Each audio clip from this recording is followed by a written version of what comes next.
तो hello my dear students, आशा करता हूँ सभी अच्छे होंगे, हैप्पी हेल्थी और आपकी स्टडी है काफ़ी फैंटास्टिक, काफ़ी मज़ेदार चल रही होगी। और स्टूडेंट आपके जो कंसेप्ट हैं काफ़ी अच्छे से क्लियर हो रहे होंगे वीडियो को देखने के बाद में। तो नाउ माय डियर स्टूडेंट, आज का जो हमारा टॉपिक रहने वाला है, जो आपको ऑलरेडी पता है, बोर्ड के ऊपर लिखा हुआ है, क्या लिखा हुआ है? Parallax method. पैरेलैक्स मेथड क्या होता है आज हम डिटेल में जानेंगे, क्योंकि स्टूडेंट ये मेथड काफ़ी इंपॉर्टेंट है। ठीक है, क्योंकि स्टूडेंट इस मेथड के अंदर में हम ऐसे डिस्टेंस को मेजर करते हैं जो काफ़ी दूर होते हैं। जैसे अर्थ का डिस्टेंस सन से कितनी दूर है और मून का डिस्टेंस अर्थ से कितना है। ठीक है, मतलब जो लार्ज डिस्टेंस होते हैं, बड़े डिस्टेंस होते हैं, उनको मेजर करने के लिए हम पैरेलैक्स मेथड का यूज करते हैं। कई बच्चों को डिफिकल्ट लगता है, बट एक बार अगर आप समझ गए इस मेथड को तो काफी आसान है। और देखो इंपॉर्टेंट टॉपिक है, इसलिए मैं इसके ऊपर एक सेपरेट वीडियो बना रहा हूँ। तो अटेंशन के साथ में वीडियो को प्लीज देखना और पूरा देखना। आप हमेशा ही देखो, वीडियो पूरी देखते हो तो ये काफी अच्छी बात है। और वीडियो को देखने के बाद में लास्ट में मेरे को प्लीज कमेंट करना कि वीडियो कैसे थी। करें स्टार्ट? ठीक है, आज के बाद में इसके बारे में आपको कोई भी डाउट नहीं रहेगा, it's my promise. Now let's start the video. Now student जानते हैं अभी कि पैरेलैक्स मेथड होता क्या है। देखो स्टूडेंट, जो वर्ड हमारा पैरेलैक्स है उसका मतलब होता है कि पोजीशन में चेंज आना। क्या होता है? पोजीशन में चेंज आना। कैसे चेंज आना? जब उसको हम डिफरेंट डिफरेंट पोजीशन से हम देखते हैं। मान लेते हैं मैं एक बार तो यहाँ से देख रहा हूँ, एक बार मैं वहां से देख रहा हूँ। अगर मैं दो अलग अलग जगह से देखूंगा तो उन ऑब्जेक्ट की पोजीशन में चेंज आता है। फॉर एग्जाम्पल स्टूडेंट, जैसे मैं कहता मेरे हाथ में मार्कर है, इस मार्कर को मान लेते मैं अपनी एक आंख बंद कर यहाँ से देख रहा हूँ, फिर मैंने ये आंख खोली, इसको बंद कर लिया, यहाँ से देख रहा हूँ, तो मार्कर की जो पोजीशन है एक बार यहाँ पर है तो एक बार यहाँ पर है। मतलब कि जब हम किसी भी ऑब्जेक्ट को दो जगह से देखते हैं तो उसकी पोजीशन में चेंज आता है, उसी को हम क्या कहते हैं? पैरेलैक्स कहते हैं। क्लियर हो रहा है? और मेरे प्यारे बच्चों देखो, और जो दो पोजीशन है, मान लेते मैं दो पॉइंट से देख रहा हूँ, मान लेते मैं लेट्स सपोज स्टूडेंट यहाँ पर मेरा कोई ऑब्जेक्ट नाम है, लेट्स सपोज पी ऑब्जेक्ट है, मैं उसको ए पॉइंट से और बी पॉइंट से देख रहा हूँ। तो स्टूडेंट एक बार तो मैं यहाँ इसको ए पॉइंट से देख रहा हूँ और एक बार मैं इसको बी पॉइंट से देख रहा हूँ। तो स्टूडेंट जो हमारा डिस्टेंस है ए और बी के बीच में, उसको हम क्या कहते हैं? बेसिस कहते हैं। क्या कहते हैं? बेसिस। ठीक है, the distance between the two points, two different points from which the object is seen, उसको हम क्या कहते हैं? बेसिस कहते हैं। तो A B is a basis. A B को हम क्या कहेंगे? बेसिस कहेंगे। और इसको हम किससे डिनोट करते हैं? स्मॉल बी से डिनोट करते हैं। क्लियर हो रहा है? अब देखो स्टूडेंट, जैसा हम मैंने बताया था कि जो पैरेलैक्स मेथड होता है, इसको हम बड़े बड़े डिस्टेंस को मेजर करने के लिए इसका हम यूज करते हैं। जैसे अर्थ का डिस्टेंस मून से कितना है, बड़े बड़े डिस्टेंस, लार्ज डिस्टेंस का मतलब लार्ज डिस्टेंस को मेजर करने के लिए इसका यूज किया जाता है, जहां पर हम मीटर स्केल और कोई इंस्ट्रूमेंट का यूज हम नहीं कर सकते। ठीक है, तो देखो स्टूडेंट, उसका हम कैसे यूज करते हैं उसको हम ध्यान से समझेंगे। अभी देखो ध्यान से, बोर्ड पे अटेंशन दो। सपोज मैं कहता हूँ यहाँ पर हमारा कोई स्टार है और इस स्टार का यहाँ पर हमारा क्या है? अर्थ है। यहाँ पर हमारा क्या है? अर्थ है। अर्थ के ऊपर मैंने दो पॉइंट लिए। अर्थ के ऊपर कितने पॉइंट लिए? दो पॉइंट लिए। क्योंकि पैरेलैक्स मेथड कब अप्लाई होता है? जब हम दो पॉइंट लेते हैं और दोनों पॉइंट से ऑब्जेक्ट को हम देखते हैं। मान लेते हैं पॉइंट ए है और ये पॉइंट बी है, और स्टार किस पॉइंट पे? मान लेते हैं एस पॉइंट पे है। स्टार हमारा किस पॉइंट पे है? एस पॉइंट पे है। तो लेट्स सपोज ये इसको हम ज्वाइन कर देते हैं और इसको भी हम क्या कर देते हैं? ज्वाइन कर देते हैं। क्लियर हो रहा है इतना? अब देखो स्टूडेंट, अब मैंने जैसे बताया था आपको, जो हमारे दो पॉइंट के बीच में जो डिस्टेंस होता है उसको हम क्या कहते हैं? उसको हम बेसिस कहते हैं। क्या कहते हैं? बेसिस। तो ए बी हमारा क्या हो जाए? बेसिस। स्मॉल बी से हम इसको डिनोट करते हैं। यहाँ पर जो हमारा ए एस है वो किसके इक्वल होगा? बी एस के इक्वल होगा। किसके इक्वल होगा? मतलब दोनों डिस्टेंस हमारे इक्वल है ना, मतलब A S equal to B S. और ये हमारा क्या है? डिस्टेंस है स्टार का अर्थ से, मतलब जो स्टार है वो धरती से कितनी दूरी पे है, उसका डिस्टेंस को हमने कैपिटल डी से डिनोट कर दिया। ठीक है, और स्टूडेंट जो हमारा एंगल, ये वाला एंगल जो बन रहा है, मतलब दो पॉइंट से ले, मतलब कि जो हमारे दो पॉइंट एंगल बना रहे हैं, मान लेते उस एंगल को हम थीटा कह देते हैं। क्या कहते हैं? थीटा। अब थीटा एंगल को हम क्या कहते हैं? पैरेलैक्स एंगल कहते हैं। ठीक है, ये हमारा पैरेलैक्स एंगल होता है, या इसका एक और नाम होता है पैरेलैटिक एंगल। क्लियर हो रहा है इतना? ठीक है, इसको हम पैरेलैटिक एंगल कहते हैं। अब स्टूडेंट, इस एंगल को हम मेजर कर सकते हैं। इस एंगल को हम मेजर कर सकते हैं with the help of instrument called sextant. Sextant student हमारा एक इंस्ट्रूमेंट होता है। अभी आपके सामने जो पिक्चर आ रही है उसको आप देख सकते हैं, ये हमारा सेक्सटेंट है, और इस इंस्ट्रूमेंट की हेल्प से हम इस एंगल को मेजर कर सकते हैं। अब स्टूडेंट देखो ध्यान से, अब हमें पता जो स्टार है बहुत दूर है, जो स्टार है बहुत दूर है और धरती से काफी दूरी पे है। तो स्टूडेंट जो हमारा एंगल थीटा होगा ना वो काफी स्मॉल होगा। अब को भैया स्मॉल क्यों होगा? अब क्योंकि स्टूडेंट जो स्टार है ना वो काफी दूर है और जो एंगल बनेगा दोनों पॉइंट के बीच में वो हमारा काफी छोटा बनेगा, स्मॉल एंगल बनेगा। और स्टूडेंट देखो आप ध्यान से ऑब्जर्व करो इस फिगर को, ये हमारी अर्थ है, दिस इज अर्थ। ये वाली जो स्टूडेंट हमारी लाइन है अप्रोक्सीमेटली किसके इक्वल है, ये इस लाइन के इक्वल है। मतलब कि अगर हम देखें सपोज आप मान लेते हैं आप बहुत बड़ा सर्कल देख रहे हो, बहुत बड़ा सर्कल देख रहे हो, उसमें एक छोटी सी लाइन आपको क्या दिखाई देती है, स्ट्रेट लाइन दिखाई देती है। यस और नो? बहुत बड़ा सर्कल है उसमें हम छोटी सी लाइन को हम देखेंगे वो ऑलमोस्ट क्या दिखाई देती है, स्ट्रेट लाइन दिखाई देती है। इसलिए ये जो हमारी स्ट्रेट लाइन है वो इस आर्क के लगभग इक्वल है, बिल्कुल इक्वल नहीं है, लगभग इक्वल है। तो मैं क्या कहूंगा, जो एपी है वो किसके इक्वल है, लेंथ ऑफ आर्क के इक्वल है।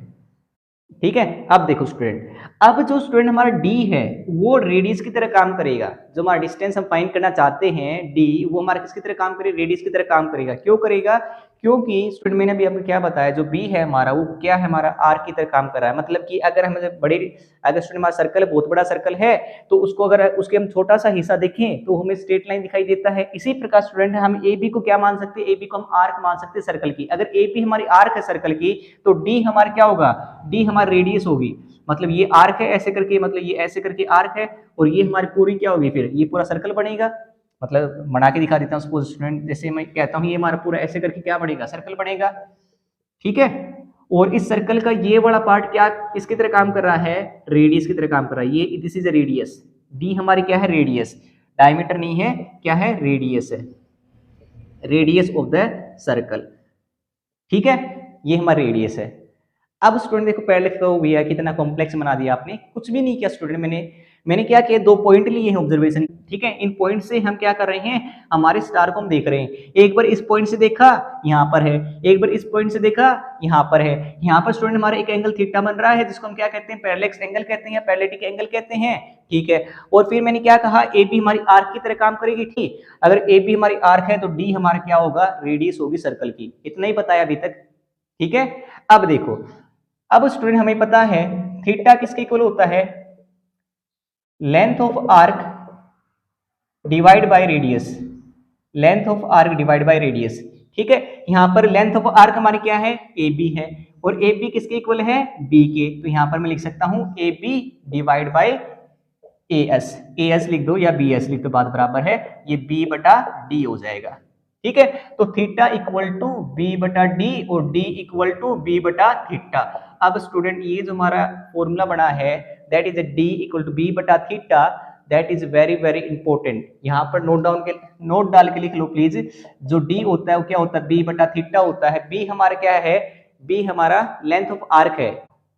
ठीक है, और कई बार आप क्वेश्चन में इसका नाम गिवन होगा बेसिस, अगर बेसिस गिवन है तो भी ठीक है, अगर लेंथ ऑफ आर्क गिवन है तो भी ठीक है। क्लियर हो रहा है, इसके ऊपर एक क्वेश्चन कर ले हम। अभी देखो स्टूडेंट, एक बार स्टूडेंट मैं इसको रब कर देता हूं।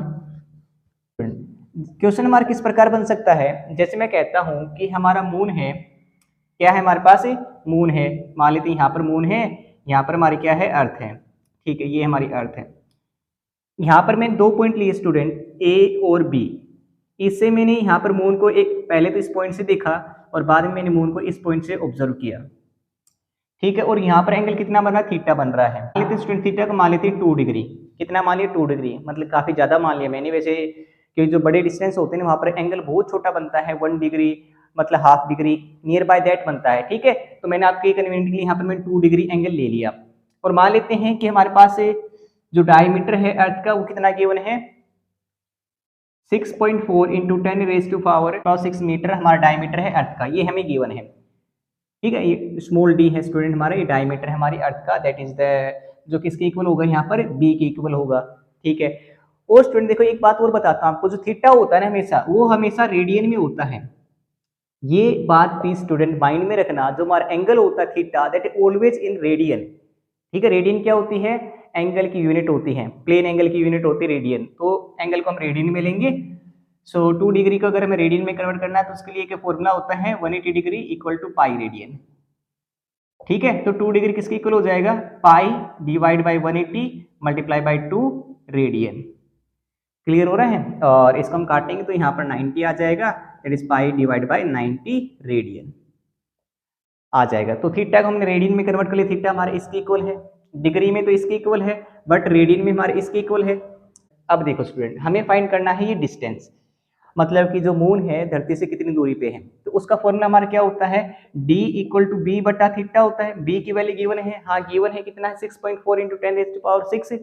अगर स्टूडेंट इसको हम किलोमीटर में कन्वर्ट करें तो वो होगा 6400 किलोमीटर।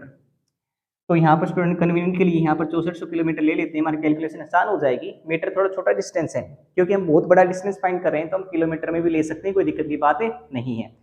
और यहाँ पर स्टूडेंट हम पुट कर देते हैं वैल्यू हमारी थीटा की क्या है, पाई डिवाइड बाई 90, और 90 ऊपर चला जाएगा तो यहाँ पर 644 इंटू 90 डिवाइड बाई पाई।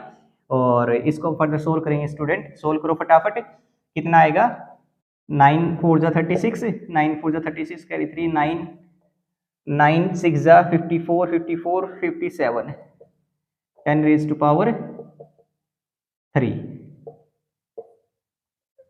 तो ये हो जाएगा स्टूडेंट हमारा लगभग 576 into 10 raise to power 3 divide by 3.14। और इसको हम फर्दर सोल्व करेंगे तो हमारा आंसर लगभग आएगा 1. अब स्टूडेंट इसको हम थोड़ा डिवाइड कर देते हैं, 576 और 314 को डिवाइड करेंगे 1 पे चला जाए 314, यहाँ पर 2 बच जाएगा, यहाँ पर 6 बच जाएगा हमारा, और यहाँ पर हमारा 2 बच जाएगा, फिर 0, फिर हमारा चला जाए स्टूडेंट 8 पे। तो हमारा आंसर कितना आ जाए 1.8 into 10 raise to power 5 kilometre. तो स्टूडेंट ये हमारा डिस्टेंस है धरती का अर्थ से। तो आई होप स्टूडेंट आपको समझ में आया होगा कि पैरेलैक्स मेथड क्या होता है। तो अगर स्टूडेंट फिर भी इस वीडियो को देखने के बाद में आपके मन में कोई भी डाउट है, किसी प्रकार का क्वेश्चन है, अपना सजेशन है भैया, आपका जो समझाने का तरीका उसमें थोड़ी सी वो है, देखो स्टूडेंट 11th क्लास को इस बार मैं फर्स्ट टाइम करवा रहा हूँ, वैसे 10th क्लास को मैं पिछली बार करवाया था, तो थोड़ी बहुत देखो स्टूडेंट दिक्कत आ सकती है। तो देखो स्टूडेंट थोड़ी बहुत तो दिक्कत आ सकती है, बट मैं अपना बेस्ट देने की कोशिश करता हूँ हमेशा। तो स्टूडेंट ऐसे सीखते रहो, ऐसे पढ़ते रहो। अगर वीडियो अच्छी लगी, वैल्यूबल लगी है, पैरेलैक्स मेथड होता क्या है आपको समझ में आया है, उसका फॉर्मूला क्या होता है, उसके ऊपर मैंने क्वेश्चन बताया, कैसे क्वेश्चन बन सकता है, अगर आपको क्लियर है तो प्लीज वीडियो को लाइक कर सकते हो। अगर आप 11th क्लास में हो, आपको फिजिक्स केमिस्ट्री करनी है तो चैनल को आप सब्सक्राइब कर सकते हो। ठीक है, तो ऐसे ही पढ़ते रहो, ऐसे स्माइल करते रहो। ओम शांति।